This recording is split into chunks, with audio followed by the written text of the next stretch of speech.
Welcome to Telemambo, the Aftershow. I am your host, Jennifer Peña, and in this section of Becoming Champion, I'm speaking to a handful of competitors who recently went to the summit and hear the thoughts about what it takes to become champion. So today, I have no other than the amazing Hunter. Welcome, and thank you so much for being here. Thank you for having me. See, I know a lot of people recognize your beautiful face and your slick black hair, but for those people that don't know you, please introduce yourself. Sure. So my name is Hunter Houde, and I'm a professional Latin dancer based out of New York City. And I met Jen at Empire Mambo and social dancing around in New York. So where were you born, Hunter? I was born in Connecticut. In Connecticut, Yes. Okay. Clinton, Connecticut. Clinton, Connecticut? No, Clinton. Never mind. Also, and how long have you been in New York City? I've been in New York, oh my gosh, since 2010. So 13 years. Oh, wow. Yeah, it's going to be 13 years in May. What brought you to New York? Dance. Dance. Yep. I was, ever since I went to school in Vermont. I went to college in Vermont, but I, grew up about 2.5 hours outside of New York City. And when I got my license and, got a little bit older, even in high school, I started to become interested in New York. Had some friends that would come down here sometimes. We would come down and whatnot. And so even going into college, I knew that I wanted to end up here. And then when I went away to college, I started getting really into Latin dancing, and I find out, that New York City is like the mecca of Latin dance, of dance in general, and it just became obvious that, I needed to end up down here. Did you study dance in college? I didn't. No, I just was a part of a student group that we had like. It became, in the time that we were there running it, it became the second largest group on campus, second only to the ski and snowboard club, which everyone technically was a member, like automatically. So we were the biggest club like on campus of people who, raw interest, like signing up for our classes and stuff like that. It was pretty amazing. Wow, was it primarily salsa or what was it? It was. There was a branch that was the salseros, I'll say, and then there was the ballroom and swing crowd. We were unified. We were like it was called SAS. It was Salsa and Swing Society, but there were like kind of two branches. One branch liked to go out dancing at the clubs in town and stuff like that, and the other branch was focusing more on ballroom competitions and things like this. Which one were you on? I was more in the salsa crew. Okay. Yeah. So like going out dancing. Yeah, exactly. I didn't get into competition till a little bit later. Yeah. Wow. So what brought you to competition then? After I graduated school in 2009, I was staying up in Burlington, Vermont, and just working like odd jobs and stuff till I could get down to New York. That was my goal, and I was, just trying to get any job that I could. I was looking within my field, which was environmental studies at the time, and I was just looking at all sorts of things. And my uncle, actually, who was a professional musician here and lives in Brooklyn, he's been here since like the late 70s. He, knew a lot of people, and he had a friend that worked, I think, at some point at Arthur Murray, and she goes, "Oh, you should tell your nephew to apply to Arthur Murray, if he likes dance and things like this." And so I did. I applied to Arthur Murray, and I came down for an interview, and I got the job. So that's actually how I ended up starting to work in dance. I got a job at Arthur Murray, and I came down and started working in 2010. That's how I came to New York. And so you've been competing for a while. Yeah, okay, so right, the competition, that's how I started competing. Okay. I started working with them, and they did competitions with the students and stuff, and I got a professional partner while I was working there, somebody who was also working at the studio, and that was when I did my first salsa competition at a ballroom competition in 2010. Do you know how many competitions you've been ever since? Do you count them? No, I don't count them, no, but I don't know. There's been quite a few. I've gone to, I would have to tally that up. It's been quite a few. Since, I will say, I went to, I think, I was with Arthur Murray for only 2 years, and I went to at least I competed professionally in at least 2 competitions while I was there. Myself, I competed more with students and stuff like that. But then after that, I did not compete for a while. After that, I got a work study at Alvin Ailey. I got really into Afro-Cuban dance. Nice. I had a company with my ex that we did like Afro-Cuban shows, and we gave classes on like folkloric dancing and drumming, all this sort of stuff. That was like a chapter of my life. And then I got back into competition in 2016 when I joined Balmain Latin Dance. Balmain Dance. Yes, Balmain was a company that was around for a while. It was like at the biggest like company in Brooklyn, and they were very big into competition. Was this salsa or ballroom? Yeah, no, it's salsa. Okay. That's how I got into the salsa competition world. So the summit sort of scene and the qualifying competitions that are associated with summit and all this that happened in Canada and in the U.S. and things. So that's how I started to get into that world. Yeah. So and Anya really was the one who sort of brought me in. I found her. I can't even remember. I don't even remember how I found out about Anya. I think it was because I was in the salsa scene since I got down to New York, and so the salsa scene is small. I think through like mutual friends and things like that. I met Anya, and then I came to her for coaching for that first competition in 2010. And then when I wanted to get back into it 4 years later, I contacted her again. And she was the one who suggested I join Balmain, and they, like I said, were going to competitions, they were, I don't know, like at least for a year or something like this. Wow. So yeah, we were going a lot, and that's when I started going to Summit and everything. So yeah. Do you consider yourself a competitive person? Absolutely, yeah. Yes. Yeah. And everything you do or just intense? What else do I do besides do that? No, I do consider myself a competitive person, yeah. Okay. Yeah. Whenever you create a choreography for these competitions, do you have a balance between like artistic taste and competition, or what is the process of that? Yeah, it's a difficult thing to balance, especially in the beginning, where there was a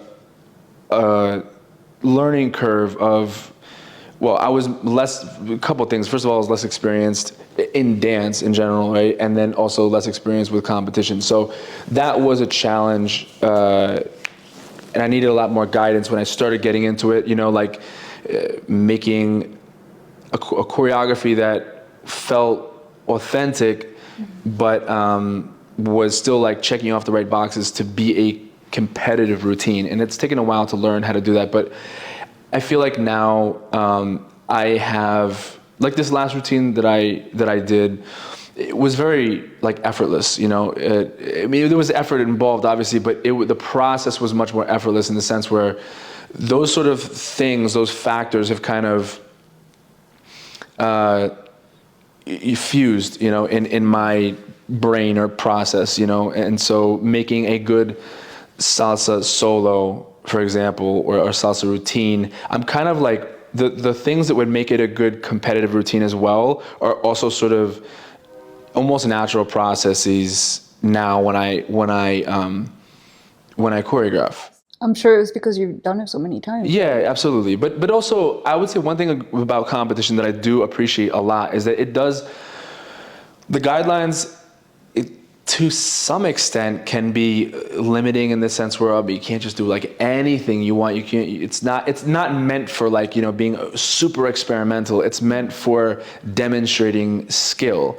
Mm-hmm. So there has to be parameters around which they judge a routine. But I will say that those parameters do end up giving a good routine. They're not there for nothing. So it's all been very complimentary. I would say my process of learning how to make a good competition routine, and also my process of just being able to make a good routine in general, because it's a great base, the things that they ask you to demonstrate in a routine. And then anything else that you want to put on top of that, that's like let's say if you wanted to do a show that wouldn't necessarily be something you would be designing for competition, well, it's always there for you to do. You know what I mean? It's like the sky's the limit. You can literally do whatever you want if it's just for a show.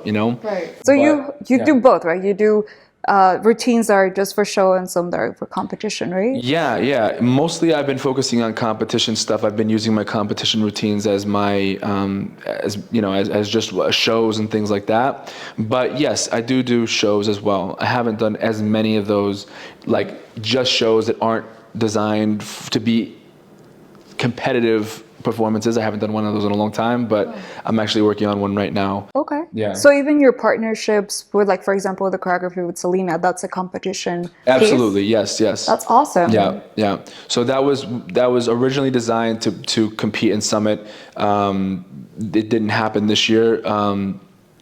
I think I think Selena and I are going to be. We're going to be focusing on non-competitive stuff, with what we're doing. We're going in a little bit of a different direction with that project, but yeah, and that choreography was definitely a competition-worthy choreography. Yeah. Gotcha. Yeah. So you've done solos, you've done partnerships. Do you have a preference? Like, which one do you enjoy most? I figured you would ask me that. I did figure you would ask me that. I like both of them. I don't.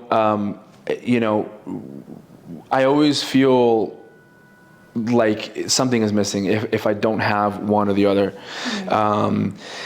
It's like, for me, it's like, well, what would you rather do? Like, not eat or not sleep? It's like, well, it's kind I need both. Exactly. I need both to feel like good about what I'm doing. What about the team, a team choreography? Because you were part of the Empire's competition team this year, right? Yes. No, working with a team, I love it all. Honestly, ideally, I would, in whatever capacity, I would prefer to be on a team, have a professional partner, and also solo work. It is like the triad, like the perfect triad. Perfect trifecta. Trifecta, exactly. Because when you're on a team, first of all, there's the social aspect, which is nice because dancing, especially this type of dancing, solo dancing or partnership, I mean, it's it's isolating. You're spending so many hours, training, rehearsing, this and that, blah, blah, blah. All the things that you have to do to make a career in this. And it can be lonely at times. Like if you don't have a team or a community, like people who you can do this with, it can become lonely because you're always working and performing, like you're teaching and performing at nights and weekends, right? So if you are like, let's say you're at the top of your game and you're working a lot, which is great. Well, that means that you're never available for like any sort of social things outside of that. So to have a community within that world, that is going through is in the same thing as you. They have the same passion. You guys understand each other's experiences and things. It's invaluable. It really is. It's a very, for me, like an important thing that I really appreciate to have, So there's the social aspect, right, with that, and then also there is the learning aspect, right? If you're like in any, I've watched videos and things about, how to, become the best in your field at anything, right? And they always say, well, it doesn't matter if it's an athletic endeavor or if it's like, whatever field you're in, if you want to be the best that you can be, you have to be surrounding yourself with other people that you're going to learn from, you're going to have healthy competition with, right? Like you want to feel that, like where you stand amongst your peers, and you're going to learn something from this guy, you're going to learn something from this guy, you're going to learn something from this person, so it creates this environment of just where people just kind of they all are putting in what they are good at and what they know, and it's like a potluck, right? Like everyone else can like pull into that pot, and glean stuff off each other, and I've just learned so much through osmosis, you know what I mean? Just being on a team, asking questions or just observing, and it's very, very, for that reason as well, like a great experience. So I would say for the social and for, like I said, the sort of learning environment, the two main reasons why I love being on a team. I love how well put you put that. Thank you. Yeah, it makes sense why you want to be in a team because it fosters like this community Absolutely. of growth with each Yep. other. And do you have those places here in New York? Absolutely, yeah. Empire Mambo, LSD dancers. I've been with them for now since Adolfo opened up the studio in 2021, and it's been great. It's been game changing for my dancing, and it's just been a great experience to be back on a team. Since the last time that I was on a team was, I think, in like 2018. I was with Iroko for like a short period of time. And then before that with Balmir for several years, so it was really nice to be back on a team, and my learning has been just exploding since being on the team, and it's been just a great, also, like I said, for the social and for the learning, it's been a great experience. Are you going to come back next year? For what, Summit? Yeah. Of course, yes. Are you planning to compete with those three categories, a group, partner, most and a likely. solo? Yes, most likely, yeah. Okay. Yeah, right now I'm shopping around for a competition partner. So Shopping around. yeah. Tell me, what traits or what things do you look for in a partnership? Yes, great question. So the most important thing, I would say, I'll leave that for last. There's several things that are very important. Okay, so obviously, you should have.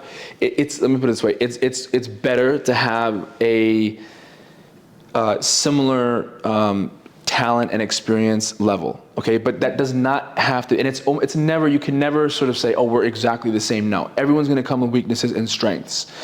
So that it should be around the same, but there's always going to be, like, in different areas, strengths and weaknesses, which you both have to sort of compensate and work around to create your product. Mm-hmm. So that should be there. I mean, it's going to be easier to create, right? If that's there. As opposed to, let's say, like a huge gap in experience or something like that, which that can happen too, and that has. I know people who have, like, sort of brought up people, right? Like, groomed like an amateur partner, like, who used to be a student, and then sometimes they get to a level where they can compete professionally as well, which happens sometimes. So the talent thing is workable, right? I'd say. The next thing, which is, like, more important, right? So like going down towards, like, fundamental building blocks of, like, what is most important in a partnership is work ethic. So do you guys have the same work ethic, or is it going to feel like one is just sort of dragging the other through whatever you're doing, right? So that is going to make things smoother. So whatever you're doing, whatever you guys have going on, if you both have a similar work ethic, then it makes the work just more smooth because you both are sort of willing to give the same level. Right. But the foundational and most important thing, which really is like the starting block, right? Which you can sort of, if you have that, you can almost make up for the other two, is goals. So do you have the same vision? That is the most important thing in a successful partnership, if you're talking long term. Do you have the same vision? And this, this goes with, like, it is the most important thing. Why? I'll tell you why. Because the other two things that I mentioned can be worked on. If you're not as talented, or if you're not as experienced as the person, you can try to work to compensate for that. If you don't have the same work ethic, well, if you have the same goals, then that whoever, let's say, has the lesser work ethic is going to have to compensate. They're going to have to, if I really want this, they're going to realize next to the other person, I have to work harder. And the other person with a harder work ethic is going to realize, if I want this to happen, I have to be compassionate and understanding with that person and let them catch up. you know, and as far as their ability to sort of, you know, maintain a certain level of work and things like this, right? That sort of thing can be adjusted. But if you have the same goal, which is, let's say, we both want to be world champion at Summit, or we both want, you know, we're both committed to competing. It can just be that, you know, then everything else can be sort of compensated for. It really is true.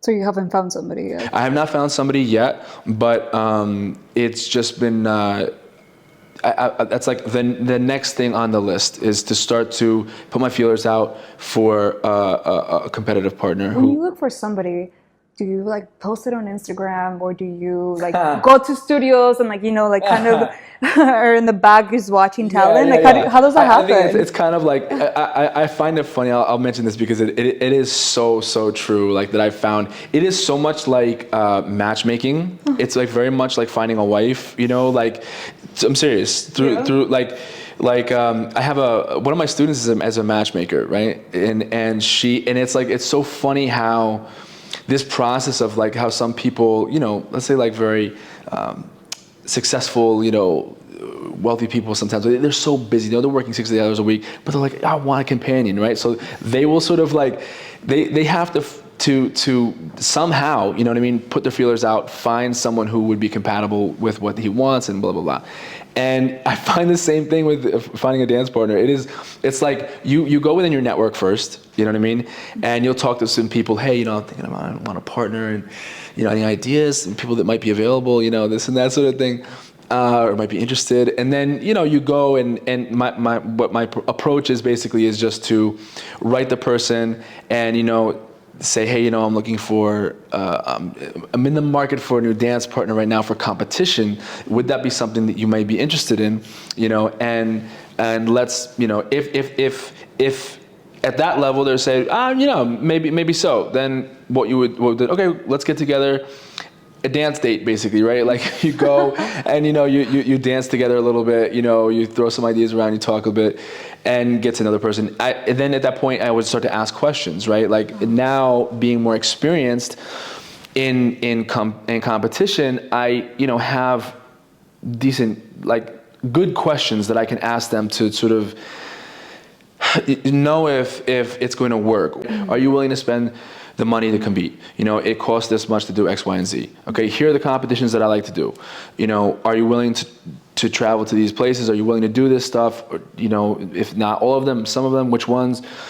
You know, are you willing to get coachings and things like this, you know, spend money on coachings and stuff?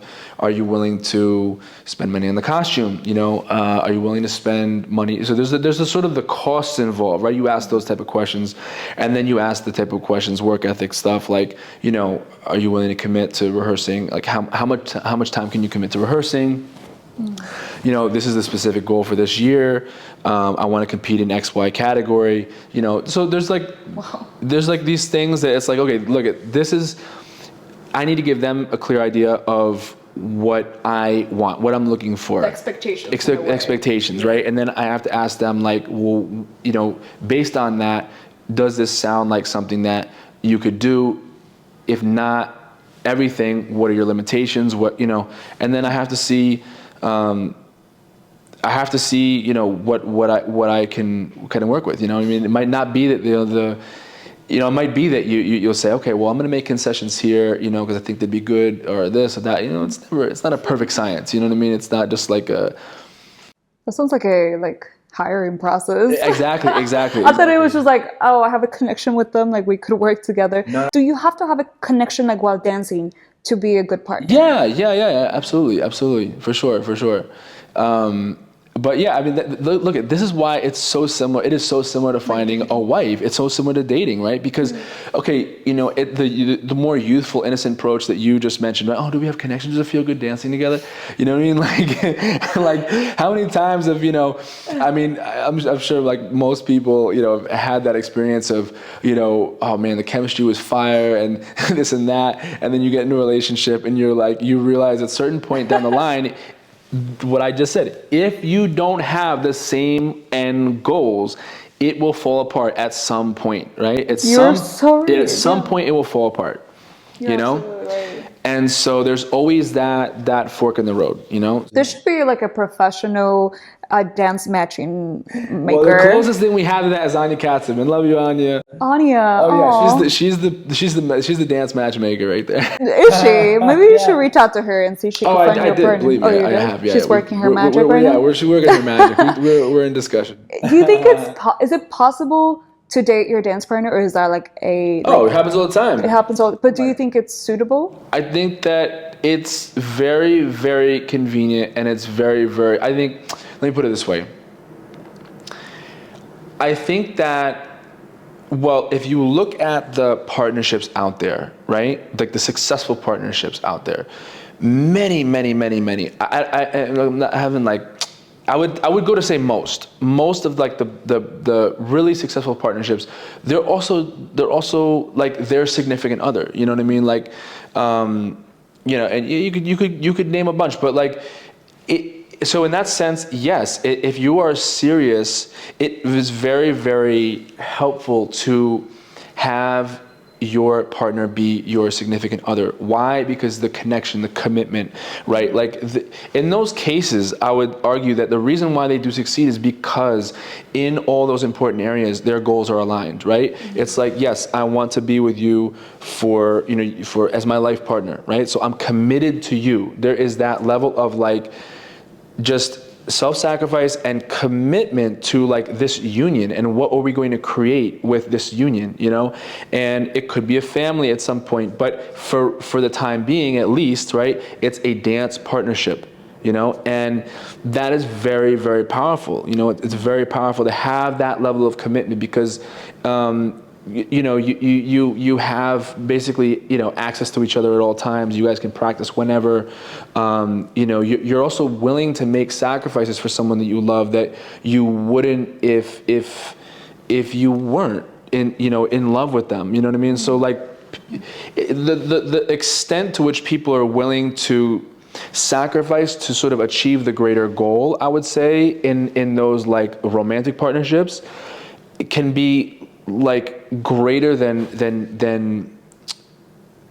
if not, you know what I mean? And so I think like that is one that turns out to be an incredible strength and advantage for those partnerships who like when both partners want that goal. Right. That's the key word, like you said. If they have to have the same goal. Right. So yeah, it's the goal within the relationship. Like, yes, you are mine. You know, I am yours. We are one. You know, we like you're my person. You know, so there's that sort of commitment, and then there's also the commitment that we both want the same thing. And so when that happens, when those factors align, it's like nothing can stop you. It's really fabulous. You know, so that's one model, and then I would say. I would say the other model, well, I wouldn't call it a model, but I'll just say like, if it's like, we're dance partners and sometimes we sleep together, then that's when it gets hairy, right? It's like, it's the type of thing where, you know, dancing is such a intimate thing, you know, that if there is not the security of a relationship, you know, there, right? And you're just, you know, messing around and there, you know, it's like, in other words, I would say it's kind of spells doom to have like a situationship in a dance partnership. Gotcha. Because it's just too intense. It's too intense. So, that's what I have sort of observed, you know what I mean? And you said that's what you've observed. Have you experienced any of these two?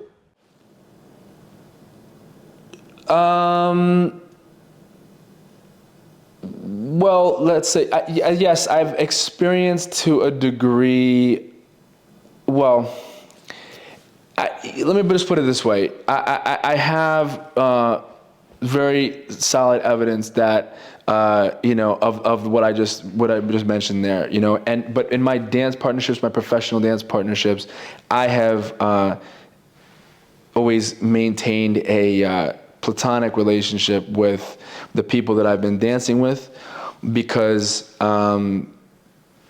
it just never, for some reason, it never was something that I aspired to. Like I never wanted to like be with my dance partner.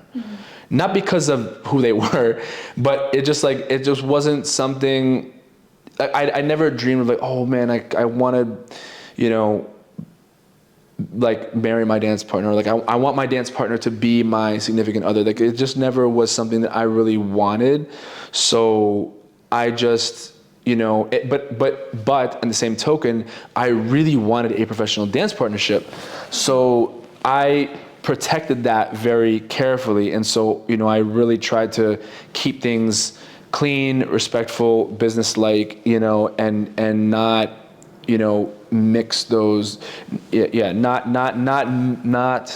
muddy those waters. Right. You know what I mean? For me, it's like, it's an either or thing, because the sacrifice required in a dance partnership and the time spent together and the sort of intensity of like energy exchange is so much that, you know, it's really, in my opinion, an either or thing. Either you're completely committed to that person, you guys are partners, you know, intimately, blah, blah, blah, you know, or you just, you know, keep it business, you know. Like I said, anything in between, I think will at some point or other spell disaster, you know. Yeah. Well, best of luck on your next partnership. Thank you. I know you're gonna find somebody amazing with the same goals. I know it might be hard, but you know, there's always somebody new moving to New York City, and that's what I always notice. So you're gonna find somebody who is meant to be your partner will be there for you. Thank you so much. And I hope so. You mentioned Anya. Would you say she's your coach, or do you have coaches that you go to for competition advice? No. Anya, she's one of the people that I work with. I know Anya, like I said, since 2010. So she's been really sort of a pivotal person within my dance career. You know, certainly competition-wise, you know, and just she's been a really great guide. You know, she's been a really great guide along this journey. Yeah, so I still work with her. Yeah, I worked with her with my solo that I did just recently. I worked with her with Selena and I with that routine. And is it important? Is it important to have a coach for competition pieces? Yes, absolutely. Yeah.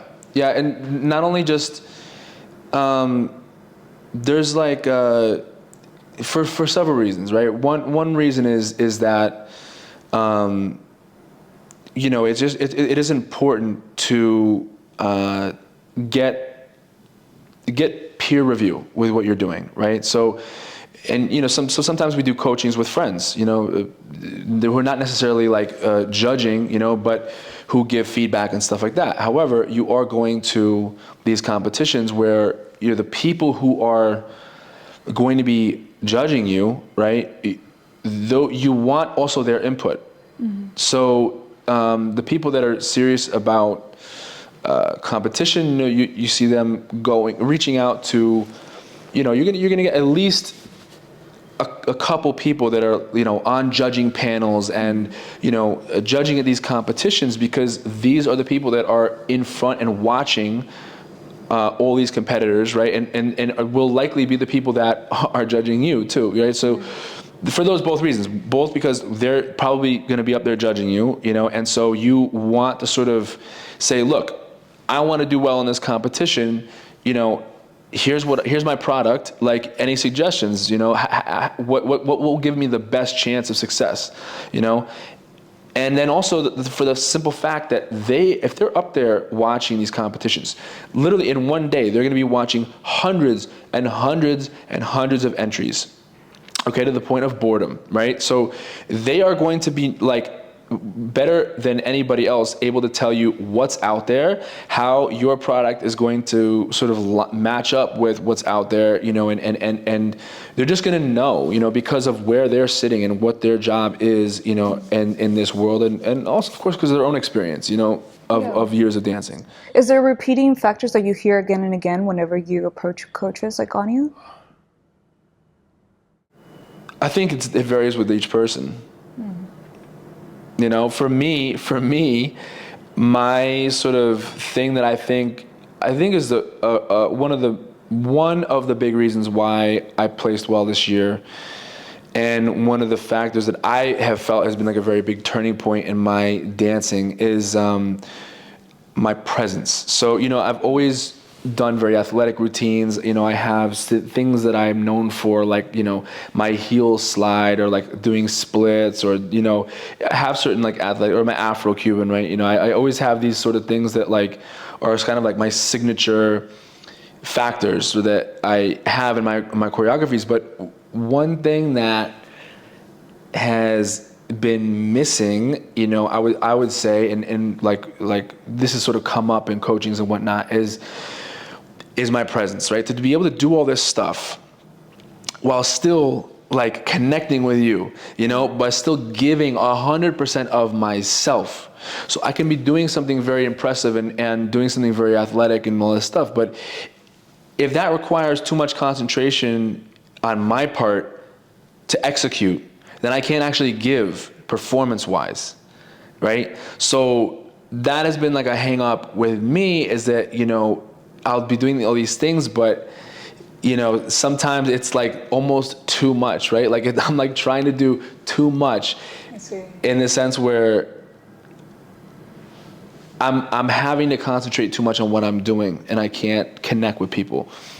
But this last choreography was great because, my dancing is at a point now where I was able to do I was able to do things with good technique and good timing and all the boxes, and be able to be musical and this and that.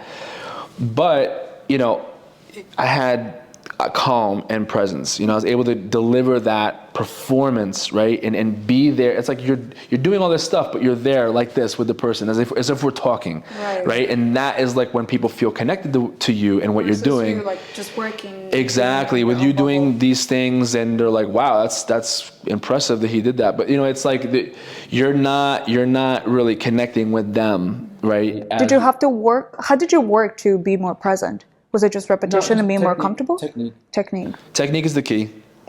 What is technique to you? Technique is doing the move properly. Technique allows you to do great things with little effort. So you can be doing all these impressive things, but not exerting like an unreasonable amount of effort. So you can do these great things while still just being chill. While still like connecting with the person. You could have a conversation with the person. Like that's good technique, right? If you're like struggling, like you're at the, last, mile of a marathon, right? Like you're not going to be able to give of yourself in a performative sense, right? And that's really what it came down to. That's what I realized. Now with my technique is improved so much. I realized, Jesus, I was just efforting. I was efforting so much. Sounds like that was like your last little piece that was missing for you to win first place. Was it a rising? It was the Rising Star category, yeah. So what's for next year? Are you going to compete in the professional level? No, I competed this year. I always compete in the professional level as well. Okay. The last 2 years I've come in 4th place in professional, just under placing in top 3. So my goal this year will be to win the men's division and at least come in top 3 to break that. That will be a great step. I know you're going to get there. Thank you. I do have a question. Do you think you have an advantage over other competitors by having access to coaches or people who will be dancers who are part of the panel, like Anya and other people? Of course, yeah, absolutely.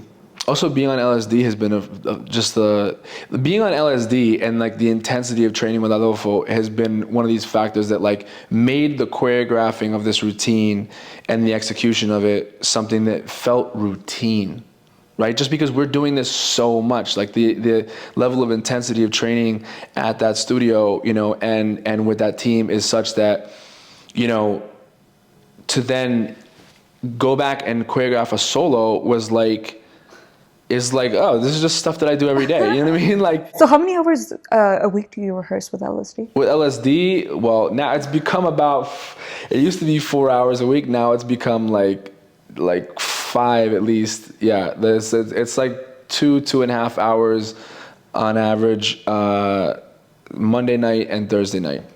And then On top of that, you have your own practice for your solos. Yeah. That's just for the team. That's the official team rehearsals. So if you're doing a performance or whatnot, you're going to be having to rehearse on your own and things like that, and do extra preparation as well. And then for my own stuff, like I have this year I started a routine that I am loving, which is basically the first thing that I do when I get up in the morning is I dance. It's the first thing that I do. Really, every day? Every day. I get up, I make my bed, I drink a little water, and I just do like a quick 5-minute warm up, and I start dancing. And so lately, like since Summit, leading up to Summit, and still now I've been doing this, I'll walk through my solo.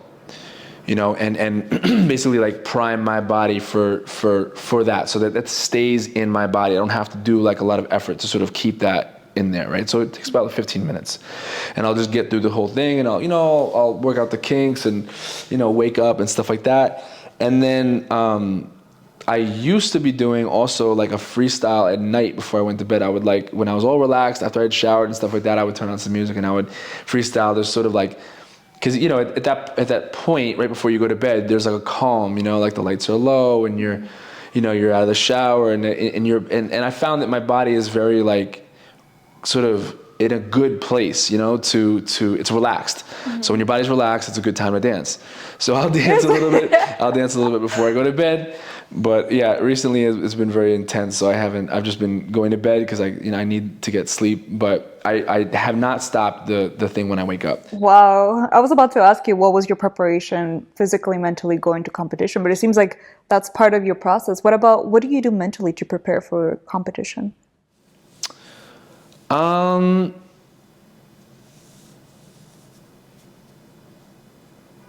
Honestly, was it all physical? It's mostly physical. Yeah. Okay, so I'll give you a good example of mental, and this actually has to do with the coaching point that I was talking to you about. That Anya this last summit, she really gave me a real gem, and that was it was basically to get into the right mindset when I go on stage. So most of the preparation is physical. Like I just find that if you're doing this like every day, if you wake up, it's the first thing you do, and you go to the gym at some point, you do a couple runs, and that this is something you're doing every single day, right? It becomes like second nature. So that is the most important thing. But then it is also important to sort of like, at that point, now I can do it. Now it's easy. What am I saying? What exactly am I communicating to people, right? Because now if you have the eye contact and you have the presence and you have this voice, people are watching you. People are like looking at you. What are you saying to them, right? Who are you, right? Because it's like very vulnerable. You're out there. You're the only person out there, and everyone's just like watching you. There's a whole panel of judges judging you, right? What do you want to say? Or who, what are you showing? Like, what part of you are you showing when you're out there? And so Anya gave me this like little, what do you call it? Like a prompt, kind of like an acting prompt, she goes, what did she say? Aladdin. You're Aladdin. You're a Disney prince, and everyone is excited to see, you've arrived, he's here. You know what I mean? Like this sort of like celebratory celebration of your presence, like everyone is here to watch me. And this is what they've all been waiting for. You know what I mean? And so to give them that, and we had a laugh about that and stuff like that. Cause of course, you're going out, thinking about yourself, going out there, picturing yourself as Aladdin or whatever. But the point is like, that was actually a great prompt because it just, or the other one she said was like you're out there and like, think about your mother. Your mom's out there and she's just like, and all the women are just, they love you. They all want you. They whatever. All these things that you put in your mind to sort of create an environment where you're like, you create these stories, these circumstances in your head that are going to evoke a certain energy or a certain presence in you, right? And this is like, it's just acting. It's acting 101, you know? Like I did a little bit of acting, and it's the same thing, you know? Like I remember I had an entrance in when I was doing Carmen to Heaven and Back. It was the same thing as like, my character was like, you know, the shit, and like everyone was, I had to, you know, hold this like bravado and be like, everyone was here, like you know, Jay-Z is showing up someplace, right, or something like this. And so, you know, what we had to find like a prompt that would sort of register that in me, right? And so the one that he did was, it's your birthday. It's your birthday. Right? When it's your birthday, like everyone is there to celebrate you. You know what I mean? It's all about you. It's all about you on your birthday. So when I went in my entrance, it was like, it's my birthday. So I would interact with everyone like as if this was my party, this is my birthday party, right? And so, you know, and of course it helps when everyone else is acting like that towards you, but it's the same thing, right? So that was like a great little prompt for my solo that I go out there. And that was actually really important because, that sort of gets you off to a good start. And I'll say too, also, honestly, the very first thing that you do in the routine is like the most important part. I probably rehearsed the setup and the first move that I did like more than any other part of the entire routine. Because if you get a good start, it is so easy to carry through, right? If you get a rocky start, it takes a lot of effort to then kind of bring the energy back to a good place, right? If it starts off, then you just coast. You just maintain that. So that's why that prompt and like the very first thing that you do, that's like a very important part of the routine. If that goes off well, then it's kind of smooth sailing after that, you know? Those are some great tips. Absolutely. Absolutely. Amazing. Hopefully some people who are listening and are inspired by you, seeing you win first place, they're gonna take these tips, they're writing them down, and they're gonna come back, you know, and win something as well. Absolutely. I want to wish you the best of luck for next year and for the years to come. Thank you. How does it feel whenever they call your name as like the winner? It feels great. It's like a very gratifying feeling. Yeah, a very gratifying feeling. How many trophies do you have in your room right now? I have 3. Yeah, because those are the 3 that really meant something to me. So that was, there was the one that I have now for this routine, and there's 2 other ones. One was for 3rd place when I won the same gender with Luis, and I think in 2019, and then there's another one, and I think that must have been the Rising Star one with Brielle. I'm trying to, I think that's probably the one that it was, yeah. But yeah, I mean, like, I compete a lot, right? So I get a lot of like medals and little trophies and things like this from different competitions, but it's like I don't have the space, you know. So, you know, I only saved the ones from Summit, you know, like international ones that are like, you know, and that mean something to me, you know. That's awesome. So, yeah. Lastly, I'll finish this. What is something that you would want to say to somebody who started where you are? Mm-hmm. They were going to competition, and maybe they're like 2 years in competition. What would you say to them to inspire them? And they want to. Their goal is to win first place. Yeah. I would say that you have to be extremely persistent. Persistence. It just has to be something that, I'll say this, you have to love the process. You have to love the process, you know? You just have to love everything about it. You have to love dancing itself, you know?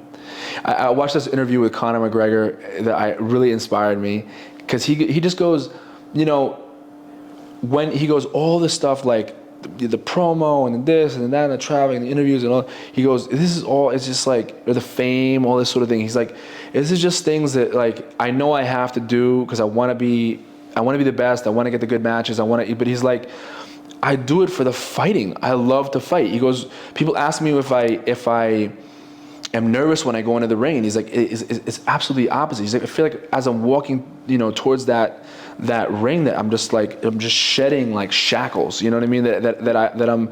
I'm prepared to die out there, and I'm prepared to kill. This is his quote, and it's like, but that is sort of, you have to be there. You really have to be there. You have to be willing to sort of, it sounds dramatic, but like die for what you're doing. It has to be. You have to have a passion for it. You have to love the whole process, because if not, you have to love competing. You have to love competing. You have to love the adrenaline rush. You have to love the process, the preparation. Because if you don't, then you won't have the stamina, to sort of make it through. Unless you get really lucky. Maybe you get lucky and or you're that good and you win the first time, and then you said, that's enough for me. That could be the case, But if it's not the case, and you want to still, like, you want to achieve whatever, you want to win first place in some category or whatever, then you have to have that the grit. But more than the grit is like the passion. You have to love the process. You have to love competing itself and dancing, because if not, then it's just like there's enough people out there. I won't say that there's like millions of people, because it's not, but there are enough people that do have that passion, in droves, that like they will just outlast you. You know what I mean? And they're like, sometimes it's a last man standing type of thing. Wow. It kind of is, right? Because you are going to go to competition again and again and try and win. And some people just give up after first year because they don't have that passion to keep going. Exactly. So that is one advantage. That is one advantage and that's why you have like repeat champions, because, sometimes it's like, you have people that compete for so many years, and they accumulate a level of experience and prowess, and that just like, it's very hard to top. Like, and if they outlast, people year after year, they sort of become almost unbeatable, and virtually not completely unbeatable, but it's like they just reach a certain level where like there is no one else that has like the experience and the hours and the like that they have. You know what I mean? And it's very hard to make those leaps, Like I find one of the biggest things that really helped me in my competing was realizing that once I get to the competition, there's very little that I can do to affect the outcome of the competition. You just have to go out there and do what you've practiced, right? Whereas before I thought, well, with extra effort or like extra exertion or something like this, that you can't. You can't. If there's someone out there who's more experienced or better than you, or has a better choreography, does it better, they're going to win. No matter how hard you try, there's no way that you're going to make that leap, They have to mess up, which happened like this year. There's actually two sort of flips that happened in Summit this year in the final round. But I mean, I would say, I don't know if I did not see the semifinals and the finals for both of those things, but you really do have to sort of, I don't know, it's kind of a rare thing, right? Where like somebody has to sort of have a really, really subpar run, right? For you to be able to like make that leap. Like if someone goes into the finals and they do a good run, and then they do exactly that same run in the semifinals and the finals, it's really hard. That's why most of the time, like the order that goes into the finals is pretty much the one that remains, because and like I said, unless there's an error or like for some reason their energy is like really different or really low or made some sort of crazy like difference, then the placements will largely stay the same, and that's because it's really hard to make that leap, if someone has that like experience and if that stuff is there, then that's kind of like what it is, Oh. Yeah. best of luck next year. We're going to talk again and see where you are. All right. But it seems like it's passion, consistency, and just going for it. You're a great inspiration, a great example for a lot of people out there.